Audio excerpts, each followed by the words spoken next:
Jeez. I hate people. I hate people. This is why they're the worst.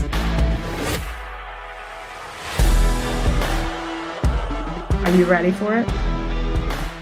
Hey, Rach. Hey, Rub. What's up? Not much. Well, I'm Rebecca. This is Rebecca's voice, the probably more clear one. Oh, my God. I'm Rachel. I will be telling my story today. Mm-hmm. We are identical twins who love true crime, love a plot twist, hate the people. Most people, I do.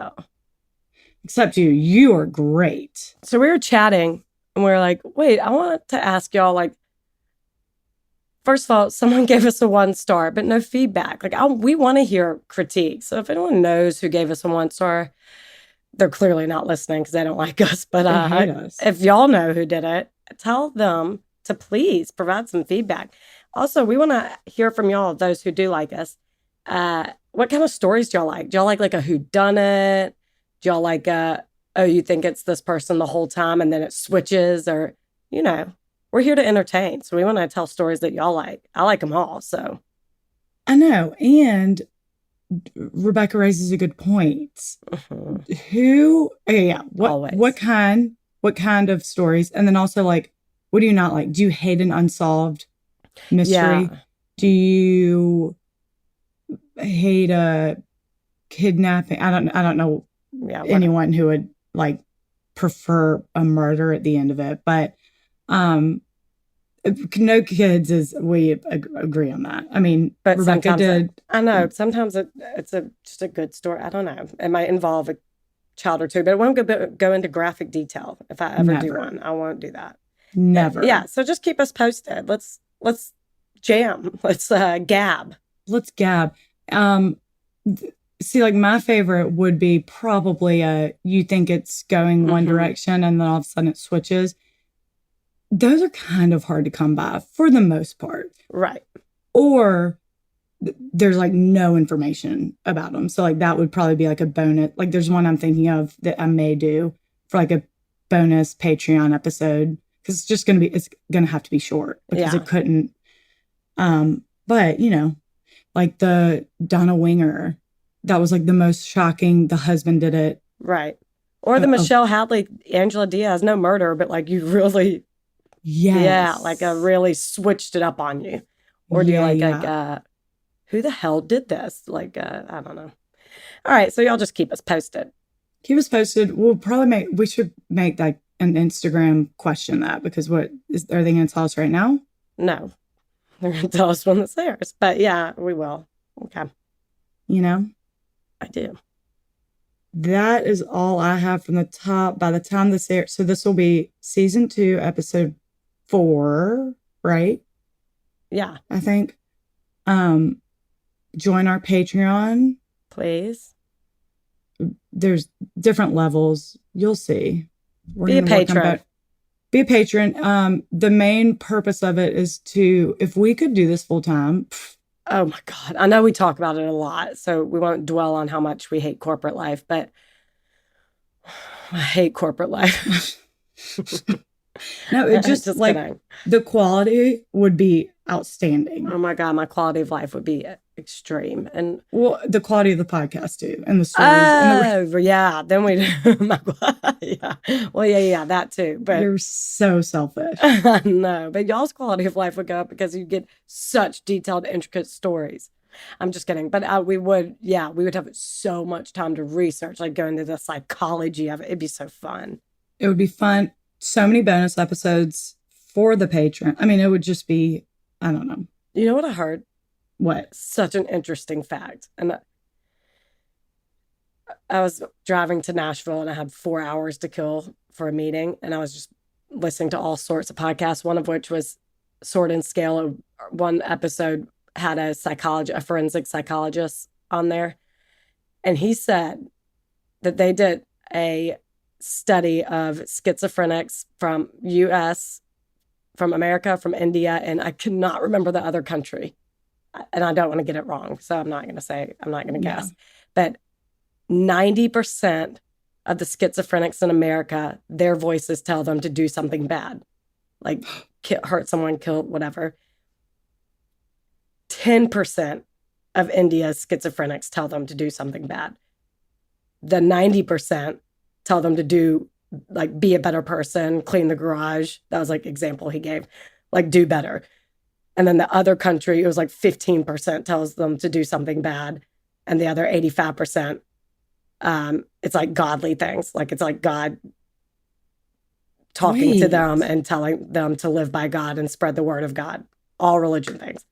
I'm like, what does that say about America? What is Isn't that crazy? I was when was this done? I don't know. But I went back a few, and Sword and Scale, that guy's been doing it since like 2016. So I don't remember. But isn't that crazy? Yeah, that's insane. So, you know, if we could do this full time, you get facts like that all the damn time. We'd hire a forensic psychologist to have on call. I need to know more about Isn't that crazy? I'm like, wait, what does that say about us? That is interesting. Isn't it? I'm going to dig into that after this. Okay. Actually, I can't because I have a meeting. Right. See? So we got to go. Yeah, exactly. See? I know. No time. Love y'all. Okay. Love you, mean it. All right, here I go. Rachel. Here Rachel goes. That's me. Mm-hmm. I'm telling Rebecca, my identical twin sister, about Brittani Marcell. And I think you know about this. I know I gave you a little synopsis of it, but... No, I know. I know about it. Yeah. Okay. So, my sources were Dateline, season 26, episode 55. God bless Dateline. Season 192, episode 1486. I mean, easily. A KOB4 article and a KOAT7 article, both of which are Albuquerque, New Mexico news stations. Mm-hmm. ABC.com and the Parabon website. On September 11th, 2008, 17-year-old high school senior Brittani Marcell made plans to meet her mom, Diane, at their Albuquerque, New Mexico home to have lunch together. You know, we've done like several stories where the incident takes place on 9/11. What? What other one? Jessica Dishon, and then we did another one. I mean, she was technically September 10th, I think. She was reported September 11th. Anyway, keep going. Interesting. Yeah. Okay. Mm-hmm. They were...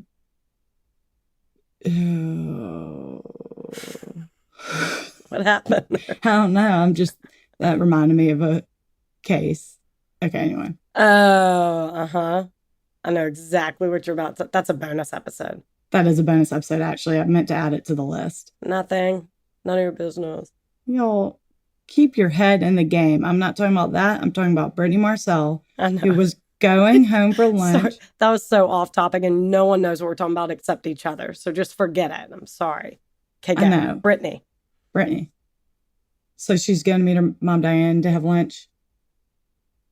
Diane's on her lunch break. Brittani, I guess, can leave school. So they're just meeting at home, having lunch together. When Diane walks in the front door, she sees Brittani lying on the floor in a pool of blood. A man she doesn't know is standing over her holding a shovel. He walks through the living room to the kitchen, drops the shovel, reaches for a butcher knife, and looks at Diane and says, "You're next." Bolt. What? Bolt. Yeah. Well, that's exactly what she does. Diane runs screaming from the house. Someone passing by hears her, runs in. Some people are lovely. Some people are not the worst. So nice. I bet he was carrying, though. Oh, yeah. He was like, "I'm sorry, a shovel, you say?" BRB. I got this. So he runs in, but the guy was gone. He had jumped through the dining room window and bolted. Brittani was rushed to the hospital, but she was beaten so badly they didn't think she'd make it. Because the attacker was still out there, she was admitted under a fake name. Because they thought that that was like such a targeted attack? Like someone's after her? Yeah, they didn't know. He was still out there. They had no idea who it was. It seemed very targeted. Yeah. So they just didn't want him to, like, what if he came to the hospital? I don't know. Wow, that's very cautionary. That's nice. I know. Well, and probably for the investigation, like he probably thought she was dead. So they probably didn't want him catching wind that she was actually in the hospital. Yeah. Probably. Yeah.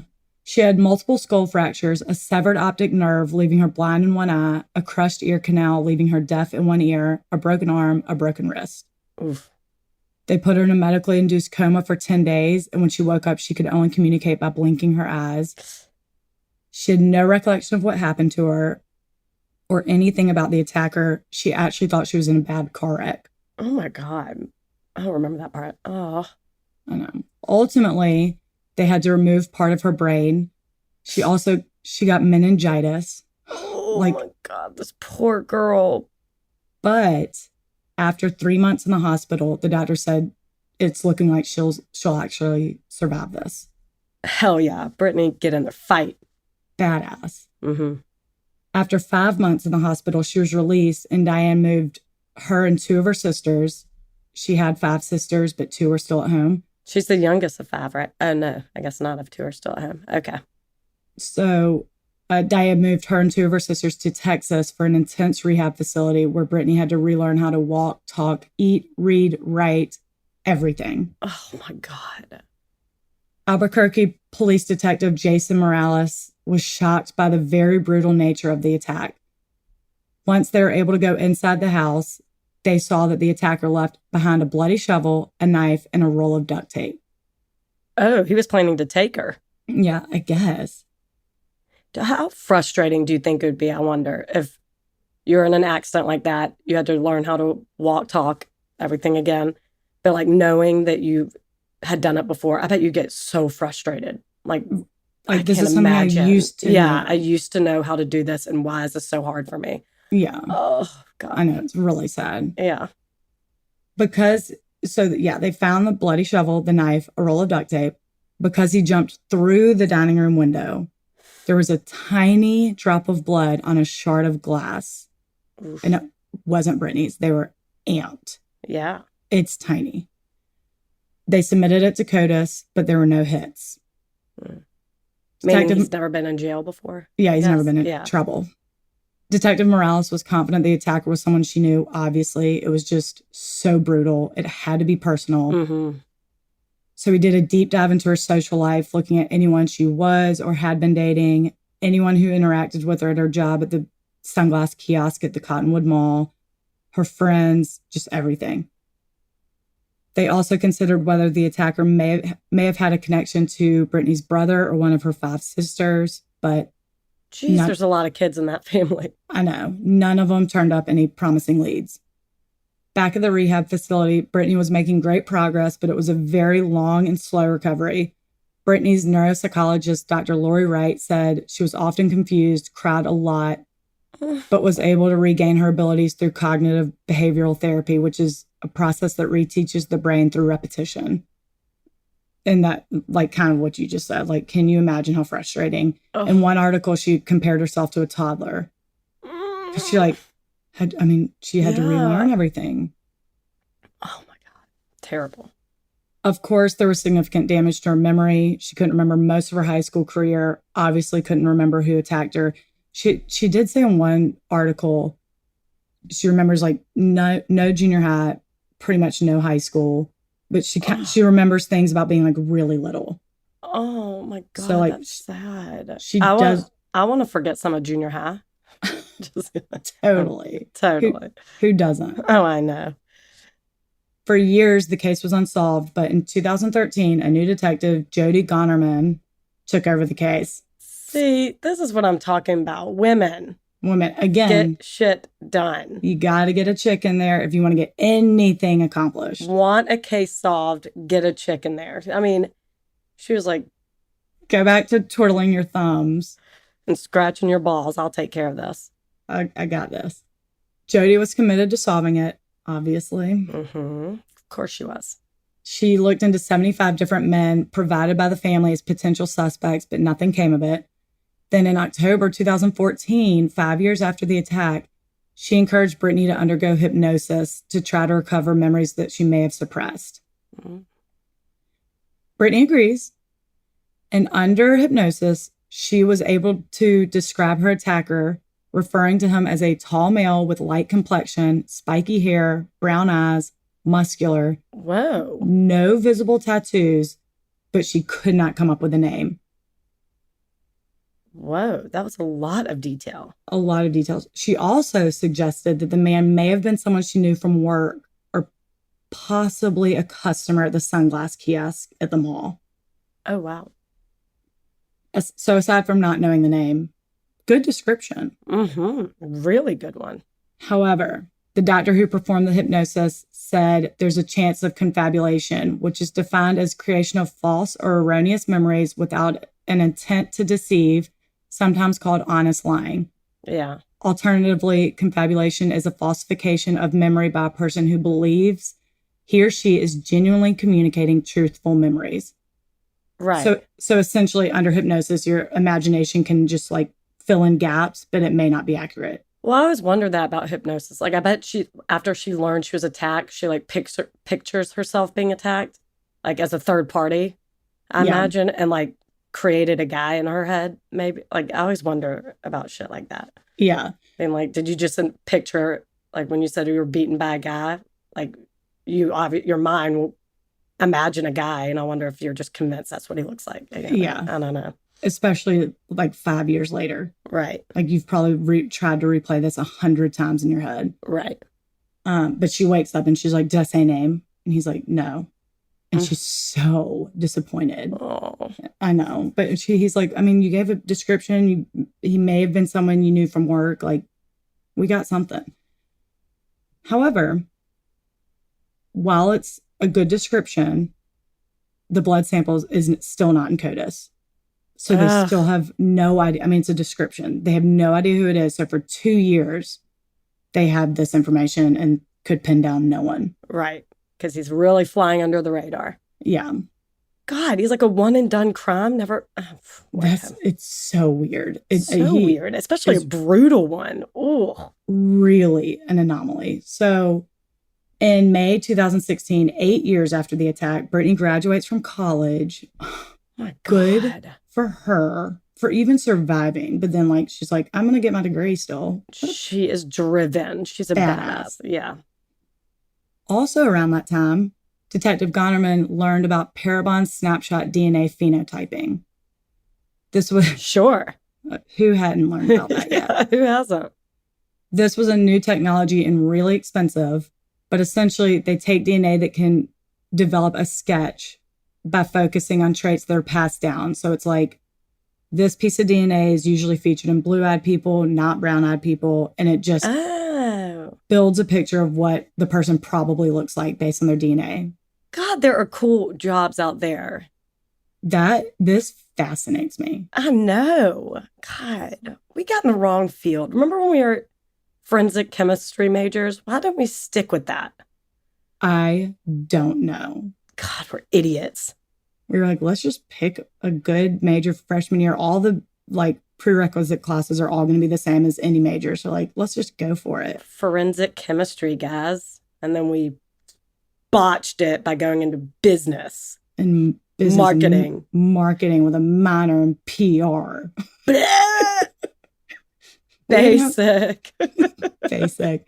We didn't have the exact same. You didn't do the PR. I didn't want people to think we're the weird twins. No, I just did marketing with it. I was going to say something similar to PR, but I can't think of anything. The minor in journalism. Just kidding. Yeah.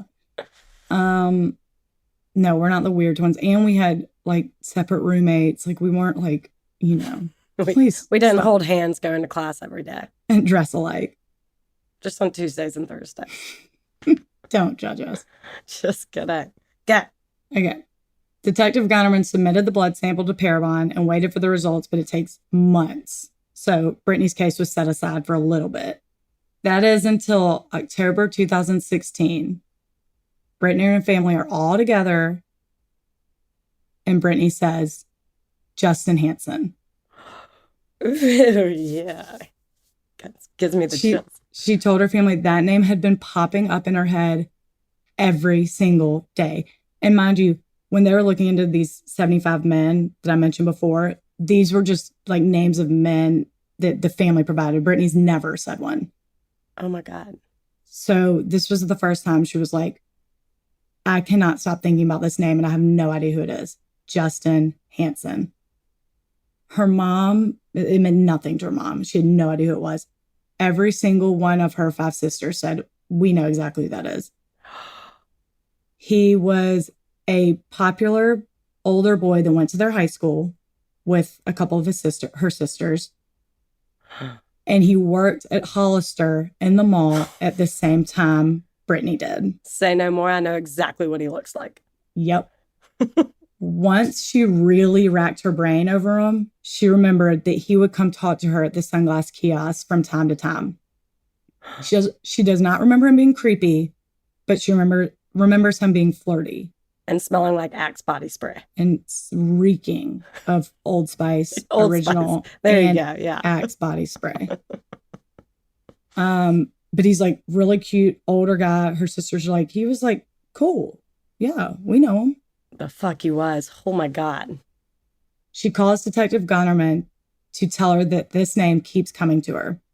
So they track him down, and he's not at all how Brittany described the person when she was under hypnosis. Oh. Remember, tall, muscular, brown eyes is who Brittany described. Mm-hmm. Justin was average height, skinny, and had green eyes. Uh-oh. He's also a father of 4, and he only had a DUI on his record. He's never been in trouble aside from that. I do remember that dash cam, them going to see him at his house, and he's so put together. I think one of his daughters like climbs in his lap. He just see it like, I'm like, oh, she got it wrong. His son does, yeah. So Detective Gunnerman was like, so calm, cool, collected. Okay, yeah. Well, I'm getting there. Yeah.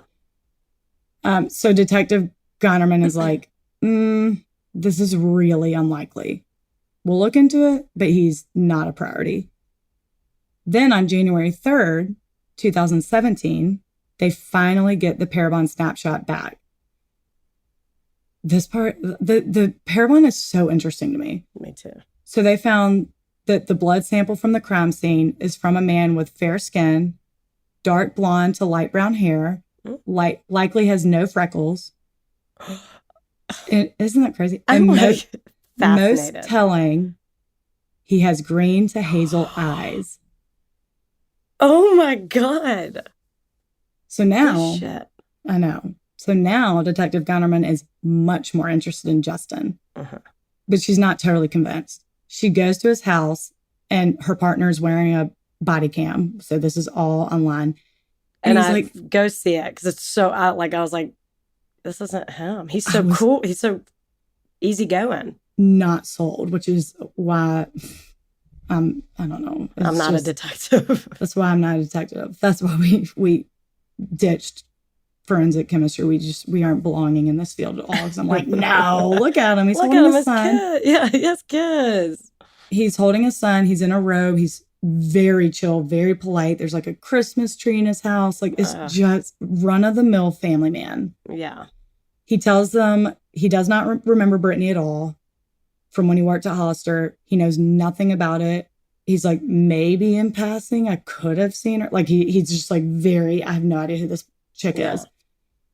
She asks for his DNA and he's uber hesitant. Uh-huh. And I remember that. Yeah, he tells them he wants to think about it. And they're like, what is your concern? You don't know this girl. Who cares? Right.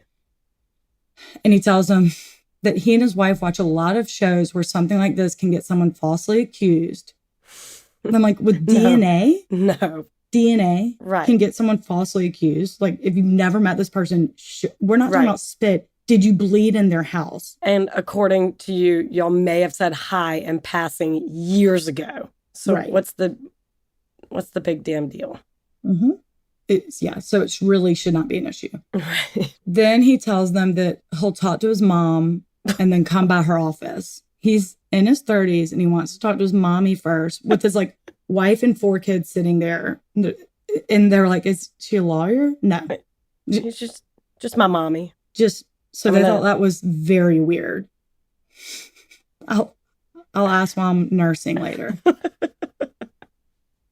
When they're leaving so baby boy could chat with mommy, Detective Gunnerman tries to rattle him a little bit and tells him Brittany's finally getting her memory back and has described in detail how you would come by the kiosk about twice a week and just chat, see what's up, casual.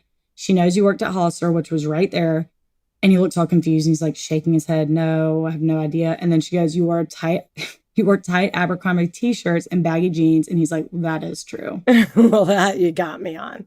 He's like, that's true. Guilty. I'm a former huge douche. Keep But that. so, yeah. But so he's supposed to talk to his mom, then come by Detective Gunnerman's office, but he never shows up. She calls him and he answers, and at first very polite, but then he gets all salty about how they came at him and he demands an apology. And she tells, I know, I'm like, calm down. And they weren't accusatory. That when they asked for his DNA, they're like, just be clear, you're not a suspect. We're just getting a bunch of DNA. And like they they're were just questioning you. You really are a little bitch. Well, Yeah. mama's boy. So she fights back and says he'll get an apology when she gets the DNA. Yeah. Like, if you give your DNA and you're cleared, you're good to go. Well, So apologize sorry. for asking questions. God. Right. So he then switches from maybe you'll get the DNA to refusal. He's absolutely not giving it. The district attorney suggests having him followed so they could get the DNA involuntarily. Can you subpoena him for a DNA? Can you get a warrant? No. Well, I mean, I guess with not. Oh, actually, I don't know if you can. I mean, they have a good description. The Parabon snapshot does. That's what I'm going to post. yeah. His picture next to the Parabon, it is crazy. It looks a lot like him. So, but aside from that, I don't know. Anyway. Yeah. Okay. So the DA suggests getting him followed, flicking a cigarette, Right. drinking out of a cup, all that. In April 2017, 6 months after Brittany gave Justin's name, Detective Gunnerman requests a couple of undercover cops to follow Justin around, hopefully get his DNA. But by this time, Justin had moved, quit his job, and they had no idea where he was. Oh. A red flag for a family man who's completely innocent to up and move his Right. family How of casual. 6. But don't worry. 2 months after that, they find him. He's in North Albuquerque working at a car body shop, and the undercover work starts. They follow him to a McDonald's where he dines in, which is the weirdest part of this whole story. That's the shock factor. There's the twist. He sat down at a McDonald's and ate. Gross. And when he leaves, he throws his cup away, but the trash can is overflowing. So the undercover cop just like walks up behind him and grabs it. Undetected, obviously, but it was like a pretty easy gig. Right. They send it to the lab, and shocker, I know, it was a match. Yeah. Let's get them. Boys, let's go. Girls, let's go. Well, I know, but yeah. What have the boys done? After 9 years and 18 failed DNA tests, they finally had the psycho who beat a teenager almost to death with a shovel. I need a motive.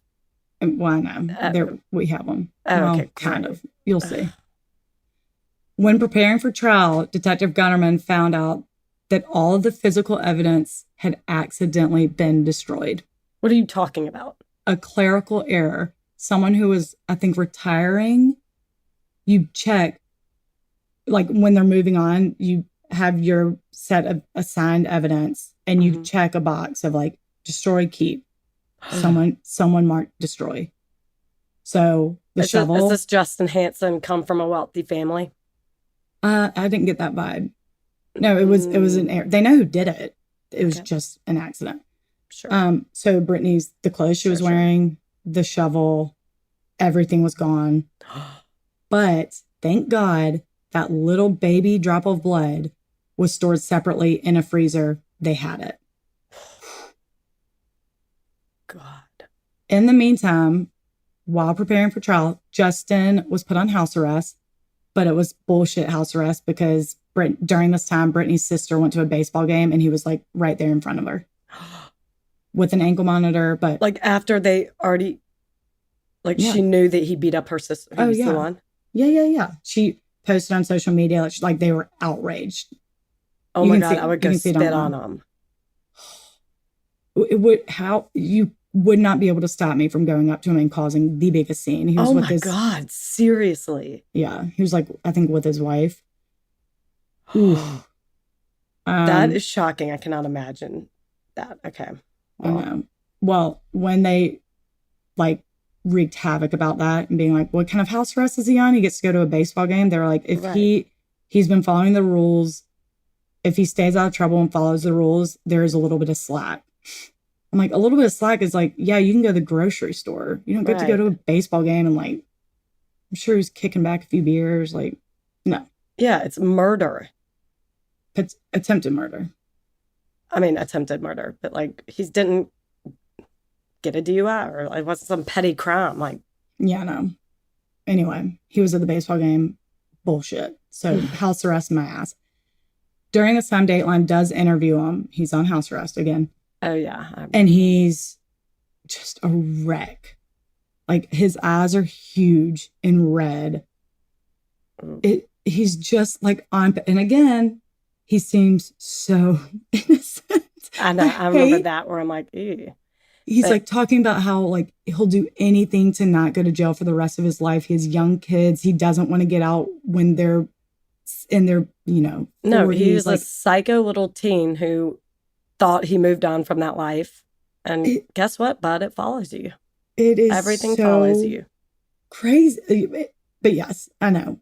On paper, though, he just doesn't. He's never done anything like this again. I know. It's just crazy. So they're like, well, how can you explain the blood being a match? And he can't. He's like, I have no idea. There was also a second they thought the case was going to be thrown out because of the statute of limitations had run out. On attempted murder? Pretty sure it's 6 years in New Mexico for a felony. There was an indictment filed in 2010. We're now in 2018, but the indictment was filed on John Doe, not Justin Hansen. So it gets real murky. And a judge even ruled it could go to an appellate court to decide. So there was a second there he was like, oh, I might get off. But the court was like, nah, screw that. The indictment stands. Oh my God. Is there a statute of limitations for attempted murder for once an indictment's filed, I guess. I don't. Golly. Okay. I don't know Again, we needed an attorney on hand too. A behavioral psychologist, a forensic psychologist, and an attorney would be great. Thank you. Thanks. But it doesn't matter. The indictment stands. They're like, sorry. Yeah. Thanks, but no thanks. During all that, Justin got so cocky that it would be thrown out that while the appellate court was deciding, the prosecution offered him a plea deal, but he said no. Because he was like, if I take that, you know, he was just certain it was gonna get thrown out. Oh my God. But so after the appellate court ruled against him, he came crawling back and accepted the deal. The plea deal was he was going to plead no contest to attempted murder in the first degree in exchange for 18 years in prison. Again, noting that he doesn't want to get out when his kids are like grown-ass adults. Yeah. Brittani gave a statement at a sentencing talking about her countless surgeries, which I'll get into in a minute. Please don't. And how she, well, not like, you know, not graphic, but everything she went through, it's bullshit. I know. How she's scared she'll never get married, never have kids, never live alone. So sad. And then she says, quote, he did not kill me, but he did take my life. It's true. Yeah. So since the attack, mind you, it was in 2008, she's had at least one major surgery every year, a lot of them reconstructive. And this year, 2022, she had her 25th surgery, not to mention the psychological toll it's taken. Her mom said in March of this year, quote, just in the past 2 years, she's coming out of her shell a little bit and starting to trust coworkers and actually going to their house for a board game or, you know, cards or something. But it's taken her this long to trust somebody to go to their house and just kick back. Oh my God. Every heartstring is just tugged on. I know. That is awful. So again, he did seem like an unlikely suspect, but after digging into him, Detective Gunnerman found that an ex-girlfriend accused him of rape, but she ended up not prosecuting because she'd been drinking. Oh, girl. Makes me sad for you too. I know. Justin's mom has been defending him since day one, obviously, pointing out that the girl who accused him of rape withdrew her statements and they continued dating after it. So she, of also, of course, pointed out that Brittany's mom saw the attacker's face, yet didn't point Justin out in a lineup while they were investigating him. But I remember that.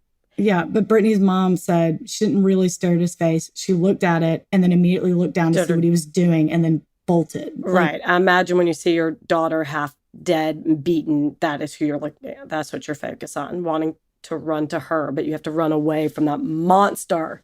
Right. Yeah. Then, so that one doesn't make sense. I'm like, that means nothing. Right.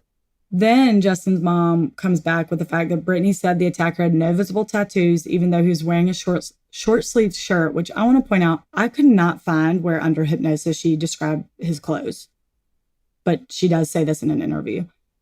She then shows a picture of Justin in 2008, right after, like a month after the attack, or 2 months after the attack, and he's very much tatted up, and he's in a short-sleeved shirt. Again, confabulation, though. Like, yeah. I don't. She also said he had brown eyes. Yeah, but DNA proved otherwise. Like, I know. It's hard to argue against science, peeps. I know. Today he has like full sleeve tattoos, but I don't know when those are added. Anyway, that still means nothing to me. I don't really have an answer for it, but like confabulation, I guess. Yeah. Yeah. Then, of course, she's asked, why does his DNA match that blood drop? And she's like, I don't know. But I think if we still had the weapons and the blood on the weapons, he'd be exonerated.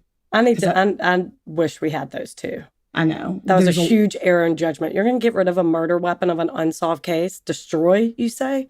Why? I know. That pisses me off more than probably anything. I know. Just kidding. In March of this year, Justin filed a motion to get his sentence reduced, but the judge said, nah. Mm-hmm. But thank you so much for asking. And he continues to serve his 18 years, expected to get out in 2036. Wow. God. Brittany, I know. And at that hearing, Brittany, I think it was virtual, joined and said, no, 18 years is already a slap on the wrist. He needs at least 1 year for every surgery I've had. There you go, girl. That's what I'm saying. That's what I'm screaming. So I'm convinced he did it. It's just so crazy that y'all look at his interviews. Acted again. Like, it is insane. That Maybe we I'll know post of. one. That's true. That we know of. How did he know she was going to be home at lunch? Like, she was in high school. And why? Was he just obsessed with her? There's no motive. There's my motive. The motive theory is he tried. Oh, he made advances or something? Yeah, he made advances. She denied them. And his sisters were like, he was not used to hearing no from girls. So he just snapped. That's the only does motive. Sound cocky. Maybe him being calm, cool, collected. I'm like, actually, this goes right up the avenue of Ted Bundy. Yeah, no. You're just. So that's their theory, is that he made advances. He was flirtatious, and she was like, nah, but thanks. Your ego got bruised, so she had to almost die. Like, just snapped. But can you imagine had he just opened the door and run out? It would be unsolved. Oh my God, you're right. The sliding door was unlocked. That's how they know that Diane caught him off guard. Why was there so little blood? He jumped through a window, but so that's how they know he was just caught off guard. He could have opened the door and ran, and they would have nothing, especially if the evidence was destroyed. Just they would be gone. That's it. Oh my God. Wait, the fact that there was such little blood proves that he was not in a short sleeve shirt. There would be blood everywhere. I would think so. So that debunks whoever said that. I just don't get how I guess he was following her. How did he know she would be home at lunch? I guess in a casual mob convo, she could have mentioned it, but wouldn't she have said with her mom? He was very caught off guard with Diane. I don't know. Maybe he was planning to attack both of them. I mean, he already said, you're next. A shovel could take out two people. Mm-hmm. That is so crazy. Yeah, isn't that crazy? So I just found, again, it's not one of those like huge twists. You had no idea it was actually her dad or anything like that. But I just think it's so interesting. She was so badly beaten that she could not remember. She couldn't remember anything before And then all of a sudden, Justin high Hansen. schools. And then all of a sudden, hypnosis, a couple years later, it just comes to her. It's the weirdest. The mind's a crazy thing, man. It's crazy. It really is. That is. And that name meant nothing to her either. It's not like she was like, oh yeah, I remember Justin Hansen. Why do I keep thinking about him? Just the name popped in. She didn't know who he was. She didn't know anything. And then she just mentions it. He actually is a person who would have been somewhat in her life, and then actually matches the DNA sample. Like, that really is so crazy. The mind is so insane. What a badass. I know. God, the body is weird. Mine's weird. Mine next week is not like a story we've done before. Oh, wow. What is it? None of your damn business. Ooh, Nunya. I got a Nunya. You're the best. People are the worst. Thanks, everyone. I'm just close. That was so abrupt. Okay. But yeah, thank y'all. Was that good or boring? No, that was good. All right. Y'all are the best. People are the worst. People are the worst. Trust no one except us. Bye. Bye. Join the Patreon. Thank you.